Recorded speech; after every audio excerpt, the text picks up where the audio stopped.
दोस्तों आज की लेक्चर में हम लोग स्टार्ट करने वाले हैं अपना नया टॉपिक दैट इज़ आर्टिकल्स। अब आर्टिकल्स में आपने देखा होगा, अपनी लोअर क्लासेस में पढ़ा होगा कि हम 3 टाइप के आर्टिकल्स होते हैं जिसमें से हम लोग यूज़ करते हैं सिंगुलर के लिए ए एंड एन। ए और एन दोनों ही इनडेफिनिट आर्टिकल्स हैं और जबकि ये हर पर्टिकुलर सिंगुलर के पहले यूज़ होंगे, they will be use before the singular, but again the situation depends कि वहाँ पर उससे पहले वोवल्स होने चाहिए या वोवल्स की एब्सेंस होनी चाहिए। थर्ड टाइप ऑफ आर्टिकल आपके पास है the is a definite article. तो अगर मैं बात करती हूँ स्टार्टिंग से, सबसे पहले हम स्टार्ट कर रहे हैं ए से। Basically A is an article जो कि यूज़ होगा आपका सिंगुलर काउंटेबल नाउन से की बिगिनिंग में, उससे पहले।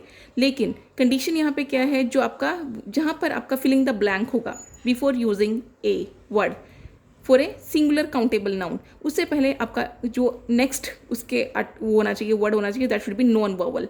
नॉन वोवल आपको पता है which is other than A, E, I, O, U. इन 5 वोवल्स को छोड़कर अगर कोई भी आपका नॉन वोवल साउंड वहाँ से आ रही है, जैसे कि मैं कहूँगी एग्जाम्पल के तौर पर a bottle, bottle bottle is starting with ब, बॉटल। सो बेसिकली बी आपका क्या है, नॉन वोवल साउंड है। सो ऐसे में कह सकती हूँ ए कैप, कैप, स, क, तो क की साउंड आ रही है, बेसिकली नॉन वोवल है। अगर मैं कहती हूँ अ पेन, पै, पै की साउंड आ रही है, इट मीन्स इनमें से कोई भी बी, सी और पी में से कोई भी यहाँ पे वोवल नहीं है। सो आई कैन से जब भी आपके पास फिलिंग द ब्लैंक से पहले एक नॉन वोवल साउंड आएगी, लेकिन नॉन वोवल साउंड, लेकिन वहाँ पे कंडीशन है कि वो सिंगुलर और काउंटेबल नाउन होना चाहिए, क्योंकि सिंगुलर होगा तो definitely it is countable. So basically तब आपका वर्ड आर्टिकल यूज़ होगा ए। ऑन द अदर हैंड, ठीक है, आपका एन आर्टिकल कब यूज़ होगा, before a singular countable noun. Again the similarity with the A, but यहाँ पे जो आपका फिलिंग द ब्लैंक के बाद यानी कि एन के बाद इमीडिएटली आपका वोवल साउंड आनी चाहिए। Vowel sound means an, apple, A की साउंड आ रही है, जैसे अ, आ, ई, ऊ, इनकी साउंड आती है, ये आपके वोवल्स हैं, ठीक है। तो एन एप्पल, तो एप्पल ए, तो उससे पहले आपका वो आर्टिकल आ गया एन। अगर मैं बात करूँ ऑरेंज, ओ, छोटे ओ की बात आ रही है, तो इट मीन्स ओ आपका क्या है, वोवल है। तो ऑरेंज से पहले क्या लगेगा, एन। और ये एन मतलब एक एप्पल है, ऑरेंज भी एक ही एप्पल है। Likewise if I call it as an R, R, R, जबकि एक भी वोवल नहीं है एच, बट साउंड क्या आ रही है इसको प्रोनाउंसिएशन के टाइम पर, एन आर, तो आ, बड़ा आर आ रहा है।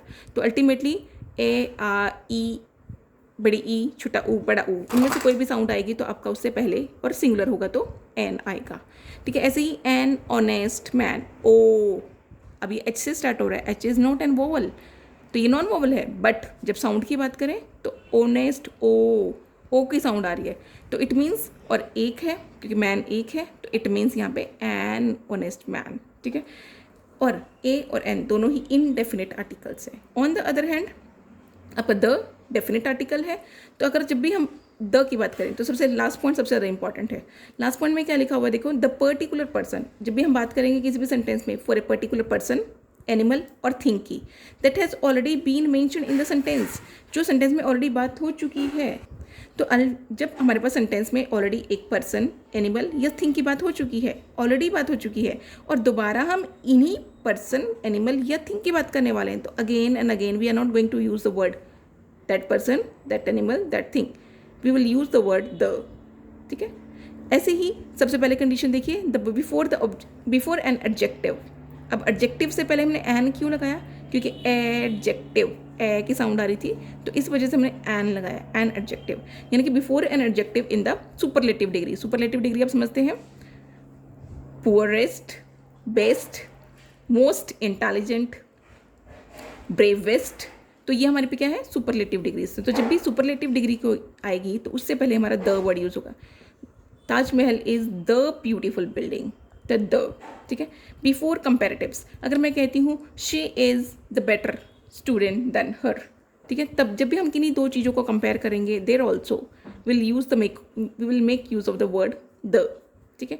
इसके अलावा before the name of the rivers, the Ganga, the Sutlej, the Yamuna, before the name of the countries sometimes, ठीक है, the USA, the Canada, the Britannia, the Britain, the Germany, the Sweden, the Singapore, ठीक है, उन countries की बात करेंगे। Likewise the religious books के बारे में, उनके नाम आने से पहले हम लोग द वर्ड यूज़ करेंगे।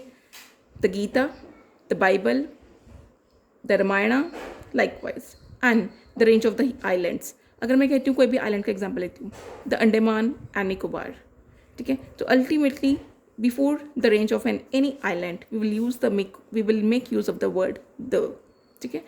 And before the name of the newspaper, the Hindustan, the Times of India, the Tribune, ठीक है। मैगजीन्स के नाम से भी पहले हमारा द वर्ड यूज़ होगा, ठीक है। द डाइजेस्टिव्स, ठीक है। The famous buildings, the Taj Mahal, the red fort, the Agra, the golden temple and likewise again last point हमने किया था, अगर किसी भी सेंटेंस में अगर दो सेंटेंसेज आपस में को रिलेशन में है, सो अल्टीमेटली अगर फर्स्ट सेंटेंस में आपने किसी पर्टिकुलर पर्सन, एनिमल या थिंग की बात की है, तो उसी से रिलेटेड जो आपका सेकंड सेंटेंस होगा that will be in conjunction with this one. तो उस टाइम पे हम इन पर्सन, एनिमल या थिंग के लिए द वर्ड का यूज़ करेंगे, ठीक है। तो मुझे उम्मीद है कि थोड़ा थोड़ा आपको समझ में आया होगा, because it was simply a recapitulation of the articles. अगर आपको ये वीडियो ठीक लगी हो तो thank you for supporting me.